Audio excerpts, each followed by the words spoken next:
রোগ হলে নাকি গুনাহ মাফ হয়? তাহলে মানুষের রোগ থেকে মুক্তি চায় কেন? নবী কারীম সাল্লাল্লাহু আলাইহি ওয়াসাল্লাম বলেছিলেন ওনার দোয়ার মধ্যে, আল্লাহ আপনি যদি আমার উপর অসন্তুষ্ট না হন, আমার কোনো বিপদ হয়, কষ্ট হয়, আমি পরোয়া করি না। আপনি আমাকে কষ্টের মধ্যে ফেলে যদি আপনি আমার উপর রাগান্বিত না হন, আপনি আমার উপর সন্তুষ্ট থাকেন, তাহলে আমি সেই কষ্ট মেনে নিব আল্লাহ। তবে আল্লাহ আপনি যদি আমাকে সুস্থতা দান করেন, সুখে রাখেন, স্বাচ্ছন্দ্যে রাখেন, অসুস্থ না হয়ে সুস্থ থাকি, তাহলে সে ক্ষেত্রে এটা হবে আমার জন্য অধিকতর সহজ সহনীয়, আমার জন্য কল্যাণকর। আমি সেটা চাই। তবে অসুস্থতা দিলেও আমি সন্তুষ্ট। সুতরাং আল্লাহ রোগ দিলেও আমরা সন্তুষ্ট হব।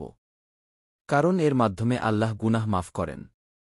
কিন্তু আল্লাহ যদি সুস্থতা দান করেন তাহলে আমি বহু গুনাহ মাফের রাস্তা বের করব, এই জন্য সুস্থতা চাওয়া। অতএব সুস্থতার মাধ্যমে গুনাহ মাফের রাস্তা বের করব।